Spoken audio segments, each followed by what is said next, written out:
누가복음 13장 10절에서 21절까지 말씀을 교독합니다. 예수께서 안식일에 한 회당에서 가르치실 때에 18배 동안이나 귀신 들려 앓으며 고꾸라져 복음도 펴지 못하는 한 여자가 있더라. 예수께서 보시고 불러 이르시되 여자여 내가 내 병에서 놓였다 하시고 안수하시니 여자가 곧 펴고 하나님께 영광을 돌리는지라. 회당장이 예수께서 안식일에 병 고치시는 것을 분내어 무리에게 이르되 일할 날이 엿새가 있으니 그동안에 와서 고침을 받을 것이요 안식일에는 하지 말 것이니라 하거늘. 주께서 대답하여 이르시되 외식하는 자들아 너희가 각각 안식일에 자기의 소나 나귀를 외양간에서 풀어내어 이끌고 가서 물을 먹이지 아니하느냐. 그러면 18회 동안 사탄에게 매임받은 이 아브라함의 딸을 안식일에 이 매임에서 푸는 것이 합당하지 아니하냐.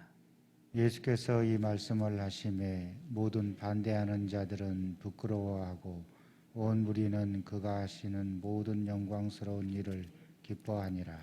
그러므로 예수께서 이르시되 하나님의 나라가 무엇과 같을까? 내가 무엇으로 비교할까?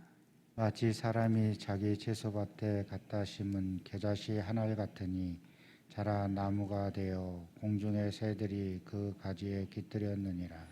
또 이르시되 내가 하나님의 나라를 무엇으로 비교할까?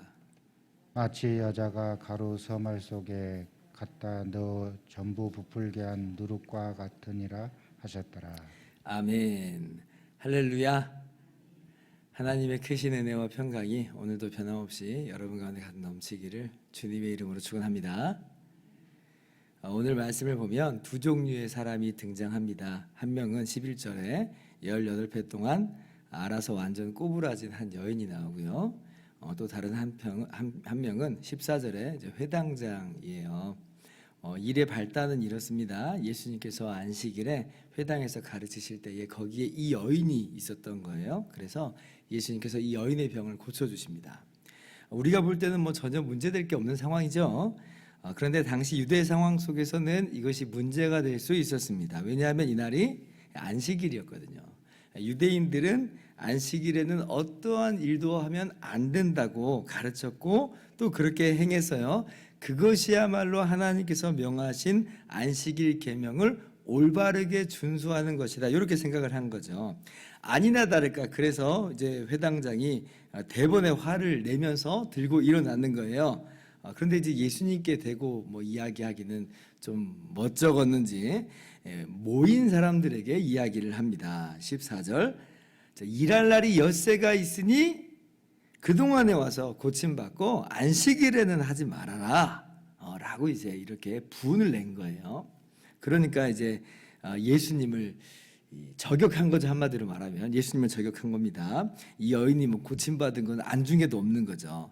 그러니까 이제 예수님께서 대답하시는 게 이제 15절 말씀이에요. 외식하는 자들아. 외식한다 이렇게 말씀하세요. 왜 외식한다라고 말씀을 하시냐면 아니 니들은 안식일에 소나 나귀나 이러한 자신들의 짐승들을 풀어다가 그거 살리겠다고 그거 잘 살라고 죽지 말라고 갖다가 물 먹이지 않느냐. 이렇게 너희의 나귀와 소도 풀어주는데 근데 지금 이 18패나 묶여있는 이 여인을 사탄에게 묶여있는 여인을 풀어주는 것이 마땅하지 않느냐라고 말씀하시는 거예요. 그러니까 이제 외식하는 자들이라 하는 거죠. 자기 짐승은 그래놓고 이 여인이 풀어주는 것에 대해서는 지금 비난하고 나섰다라고 하는 것이에요. 예수님께서 오늘 안식일의 이 계명, 안식일 계명의 진짜 뜻을 잘 밝혀주시는 거죠. 안식일 계명은 뭔가를 단순히 하지 않아야 되는 날이 아니라 뭔가를 하지 않으므로 하나님이 주시는 안식을 누리는 거예요. 그렇다면 뭔가를 해서 안식을 누리는 거면 그게 안식일 계명의 더 어울리는 거죠. 다시 한번, 안식일 계명은 단지 뭔가를 안 하는 날이 아니라 뭔가를 안 하는 것으로 인하여서, 일을 안 하는 것으로 인하여서 하나님이 주시는 안식을 즐기고 누리는 겁니다. 그러니까 뭔가를 하여서 지금 이 여인을 고쳐서 안식을 누리게 한다면 그게 진짜 안식일 계명을 잘 지키는 안식일 정신에 합당하다라고 하는 것이에요. 그래서 우리도 사실은 안식일 계명을 어떻게 지키는 것인가 좀 돌아볼 필요는 있는 거죠. 안식을 주시는 날이에요. 하나님께서 안식을 주신 날이고, 그 안식을 즐기는 날이고, 안식을 누리는 날이고, 그렇게 안식을 주신 하나님께 감사하며 찬양하며 기뻐하며 예배하는 것이 바로 이 안식일 계명을 잘 지키는 그런 모습이다라고 하는 것을 여러분이 기억하시면 좋겠습니다. 아무튼 이제 그러니까 반응도 두 종류로, 두 부류로 딱 나눠지죠. 회당장을 위시해서 회당장 말에 그럼 이렇게 했던 사람들은 아마 지도층 인사들이 그랬겠죠. 그 사람들은 부끄러워하고 부끄러워진 거죠. 당연히 부끄러워졌죠.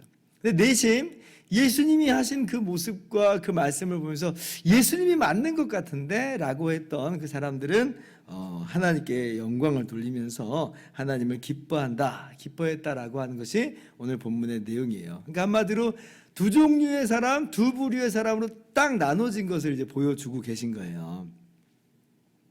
누군가는 그래서 진짜 얘기하더라고요. 정말 꼬부라진 사람은 이 여인이 아니라 바로 이 회당장이 꼬부라진 사람이다. 이제 누가 이렇게 얘기하더라고요.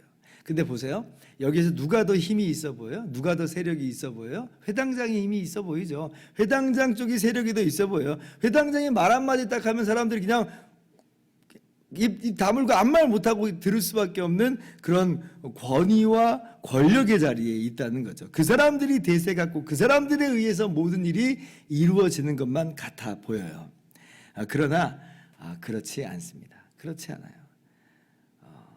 주님께서 그 반대쪽에 있는 사람, 마치 꼬부라졌다가 풀어진 이 여인, 그리고 정말 보잘것없지만 이것을 함께 기뻐하고 있는 바로 그 사람들, 이 사람들이야말로 바로 하나님의 나라 백성들이고, 여기에서부터 하나님의 나라가 시작됐고, 그리고 그로 말미암아 시작된 하나님의 나라가 장차 완성되고 그 나라가 왕성할 것이다 라고 하는 것을 바로 그 뒤이어서 말씀해 주세요.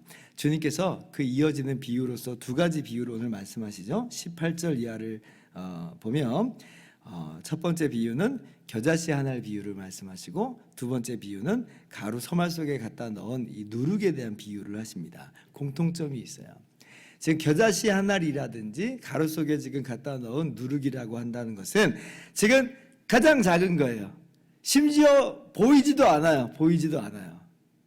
작고 볼품없고 보이지 않는 것, 이것이 지금 이 땅 가운데 이루어진 하나님의 나라, 이 여인 가운데 시작된 하나님 나라, 여기 둘러있는 이것을 기뻐하는 사람들 가운데 시작된 하나님의 나라가 바로 그런 모습이라고 하는 거예요. 그런데 보세요. 겨자씨 한 알이 나무가 됐어요. 그 가루 서말 속에 넣은 그 누룩, 보이지도 않는 이제 그 누룩이 정말 너무나도 신기하게 일을 하는데, 그로 말미암아 나중에는 이 가루 전체가 다 발효돼 버렸다라고 하는 것이죠. 하나님께서, 우리 주님께서 우리 가운데 이루어 놓으신 하나님의 나라가, 참 생명이, 진정한 안식이 바로 그렇다는 거예요.